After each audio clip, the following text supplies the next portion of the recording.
돋보잉 English, 돋보이는 English, 단바단독해 문법편, Grandma Grammar. 우리가 영어를 잘할 수는 없지만 영어 문법은 잘할 수 있어요.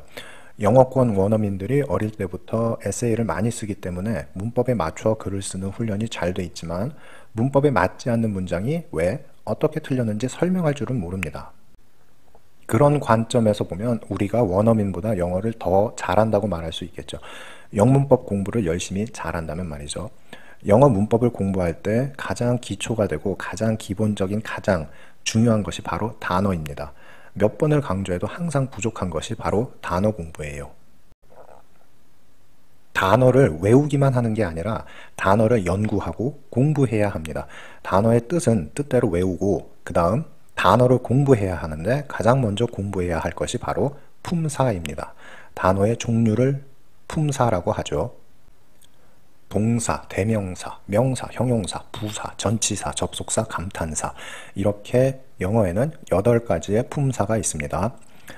위의 순서는 제가 개인적으로 영어 공부에 있어서 가장 중요한 품사부터 순서대로 나열한 것입니다. 그리고 국어에는 9가지 품사가 있는데 영어의 전치사와 접속사를 빼고 나머지 6가지의 품사, 동사, 대명사, 명사, 형용사, 부사, 감탄사는 우리말 한국어에도 있는 말입니다. 우리나라에서는 이제 초등학교 1학년부터 국어를 배우고 초등학교 3학년부터 영어를 배우는 걸로 알고 있는데 초등학교 1학년 때부터 이제 국어를 배우잖아요. 그런데 왜 우리나라 학생들은 영어 문법을 배우기 시작하면서야 명사, 대명사, 동사, 형용사, 부사, 감탄사라는 말을 처음으로 듣게 되는지 좀 개인적으로는 상당히 큰 의문이 들어요. 이해가 가지 않아요. 그리고 저는 이제 영어를 가르치면서 보통은 3학년 그리고 빠르면 2학년 2학기 때 정도 되면은 영어 문법을 시작을 해도 된다고 보는데 현실은 4학년이나 돼야 겨우 영어 문법 공부를 시작할까 말까 합니다. 그 가장 큰 이유가 뭐냐면 영어 문법책에 나와 있는 한국말로 써 있는 용어들을 학생들이 잘 받아들이질 못해요. 영어 문법에 사용되는 용어들을 설명하는 말, 한국어로 쓰여 있는데 그거를 읽으려고 듣지도 않고 읽고 나서 그 내용을 이해하려고 하지도 않아요. 이거는 정말 굉장히 심각한 현상으로 여겨집니다. 예전 미국 초등학생은 1학년만 돼도 noun, pronoun, verb, adjective, 명사, 대명사, 동사, 형용사 최소한 이 4가지가 4가지의 단어를 알았어요. 제가 예전이라고 말을 한 것은 요즘 미국 초등학교 학생들은 어떤 상태인지 몰라서 그렇습니다. 얼마 전에 뉴스를 보니까 미국 초등학생의 다수가 필기체를 못 쓰고 못 읽는다는 보도가 나와서 미국도 좀 심각하구나 싶었습니다. 그리고 참고로 말씀드리지만 영어 공부할 땐 필기체, 필히 배워야 합니다.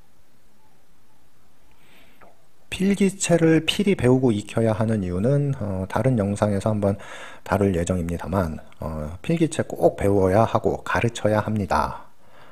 그런데 우리나라 학생들은 학교에서 필기체를 전혀 다루지 않죠. 다시 본론으로 돌아와서 결론을 짓도록 하겠습니다. 영어 문법 공부의 시작은 단어의 품사를 공부하는 것입니다. 영어 단어를 공부할 때 단어의 뜻을 보통은 우리말 뜻으로 외우잖아요. 영어 단어의 뜻을 영어로 외우면 상당히 영어 공부할 때 도움이 되겠지만 대부분은 한국어의 뜻으로 공부를 합니다. 그러면 그에 해당하는 국어 단어의 품사를 알 수 있잖아요. 국어 품사가 뭔지 안다면 그 영어 단어의 품사를 아는데 전혀 문제될 게 없지 않겠어요? 그런데 단어 뜻 외우기에만 급급해서 그 뜻의 품사는 생각도 못한다거나 품사까지 어떻게 외우냐고 한다거나 품사가 뭔지 도저히 모르겠다고 하면 영어 공부는 제쳐두고 일단 국어 공부부터 해야 된다고 생각을 합니다. 그러니까 국어를 못하면 영어 공부는 아예 시작도 못한다는 얘기입니다. 그래서 영포자라는 말이 나오는 거죠.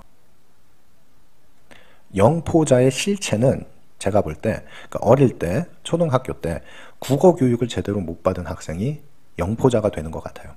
영어가 쉽지 않듯이 한국어도 쉽지 않아요.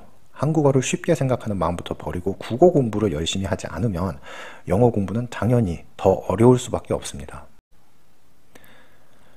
어릴 때부터 영어 시킨다고 영어 유치원 보내고 낯가리는 아이 억지로 원어민 선생님 붙여가지고 영어에 대한 트라우마만 남기게 하고 막 그러기 전에 그 아이들이 말을 배우기 시작할 때 우리말부터 바르게 배우고 바르게 쓸 수 있도록 가르쳐야 됩니다. 영어는 그 후에 해도 늦지 않아요. 근데 그러려면 어른들부터 국어 공부를 해야 되지 않겠어요? 그러니까 영어를 잘하려면 국어부터 공부해야 됩니다. 어른아이들 할 거 없이. 자, 이게 오늘의 결론입니다. 시청해주신 여러분 대단히 감사합니다. 좋아요, 구독, 알림 꼭 눌러주시고 앞으로도 많은 시청 부탁드립니다. 따뜻한 댓글 한마디는 세상을 밝게 만들어요. 감사합니다.